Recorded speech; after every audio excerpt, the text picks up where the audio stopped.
चिंता संतानहंतारो यत्पादाम्बुजरेणुवो श्रियाणां तान्यजाचार्यान् प्रणमामि मुहुर्मुहु।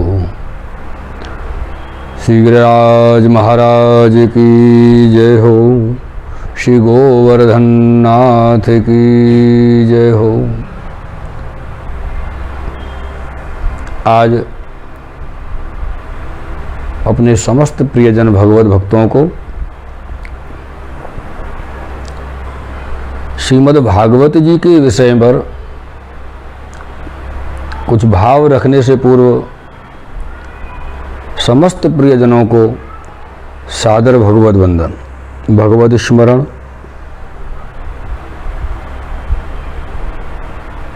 जैसे कि हम सभी अनेक अनेक बार जीवन में श्रीमद् भागवत जी का श्रवण करते हैं, सेवन करते हैं, तो उसमें मूल जो वस्तु है, मूल जो बात है, वो है श्रीमद् भागवत जी का नाम। श्रीमद् भागवत। तो सर्वप्रथम हम इन श्री भगवान भगवत स्वरूप श्री भागवत जी के नाम को जान लेते हैं। नाम को जानने की एक कोशिश कर रहे हैं कि हम सब मिलकर के उस नाम के भाव को समझ सकें, तभी तो भागवत जी को समझ पाएंगे। भागवत जी कोई साधारण सा ग्रंथ नहीं है प्रियजनों। भागवत जी कोई छोटा मोटा शास्त्र नहीं है। श्रीमद् भागवत जी तो साक्षात भगवत स्वरूप है।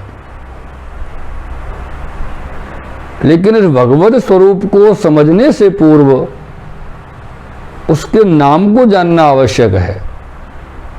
जिस तरह हम जिस किसी तीर्थ का, ग्रंथ का, पुराण का, शास्त्र का सेवन करते हैं, तो उससे पूर्व उसका महात्म्य जान लेते हैं तो हमको उसमें आनंद की अनुभूति होती है। अन्यथा हम एक क्रिया के भाव से क्रियात्मक रूप में जाकर के वापस हो लेते हैं और कुछ भी प्राप्ति नहीं होती जब तक हम उसे जान नहीं लेते। तो यह सबसे प्रथम है श्रीमद्। मद जो शब्द है, लौकिक में तो इसके अलग अलग प्रकार हैं, अभाव, दुर्भाव, अहंकार इत्यादि। लेकिन श्रीमद् भागवत जी के अनुरूप जो भक्ति का भाव है, श्रीमद् भागवत जी के अनुरूप जो उसका मूल स्वरूप है मद का, वो है सौभाग्य मद। और ये सौभाग्य मद इस समस्त संसार के समस्त जीवों में उपलब्ध नहीं है। ये सौभाग्य मद तो उन्हीं जीव के अंतर्गत होता है, उन्हीं जीव के हृदय में होता है जिन पर भगवत कृपा होती है, जिन पर श्री ठाकुर जी कृपा करते हैं। जैसे महाराज अम्बरीश, परम भक्त श्री प्रहलाद जी, श्री ध्रुव जी, ये इस कोटि के भक्त हैं। और इन सबसे ऊपर अपर पराकाष्ठा की जो भक्ति नहीं कह सकते, भक्ति के आचार्य जो हैं, उनके आगे भी श्रीमद् लगाया गया है। श्रीमद् गोपीजन, जो श्री ठाकुर जी का गांव है, जहाँ पर श्री ठाकुर जी प्रकट हुए हैं, जहाँ श्री ठाकुर जी ने बालपन की सभी लीलाएं इत्यादि की हैं, उस स्थान का नाम भी श्रीमद् गोकुल है। तो ये श्रीमद् का जो महत्व है वो कुछ साधारण नहीं है, एकदम असाधारण है प्रियजनों, एकदम असाधारण। क्योंकि सौभाग्य मद श्री गोपी जन के हृदय में स्थित है। और ये सौभाग्य मद क्या है? मैं प्रभु का हूं, ये एक अच्छा भाव है, सौभाग्य मद का भाव है। पर एक विशेष विश्वास, एक आत्मसंतुष्टि, एक हमारे अंदर दृढ़ता, मजबूती के साथ यदि हम ये कहें कि हम श्री ठाकुर जी के हैं, अन्य किसी के हैं ही नहीं और हो भी नहीं सकते, तो ये जो भाव है, इस भाव का नाम है सौभाग्य मद।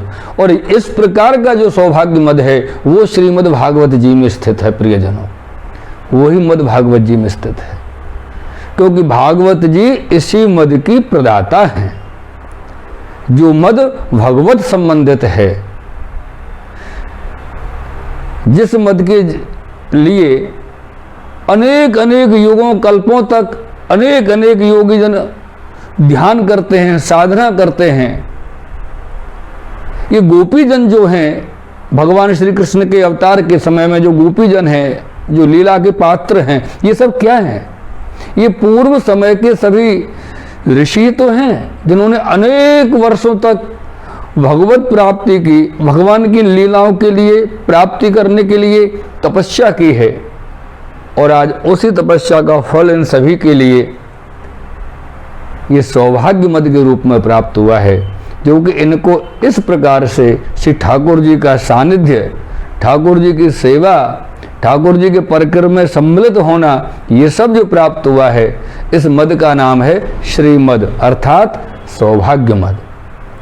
इस सौभाग्य मद के लिए ही जीव मात्र को प्रयासरत रहना चाहिए प्रियजनों, क्योंकि हम जब श्री ठाकुर जी के जीव हैं और ठाकुर जी ने हमको विशिष्ट रूप से भूतल पर भेजा है, तो मेरे प्रियजनों, हमको श्री ठाकुर जी के इस भाव से जुड़ना है।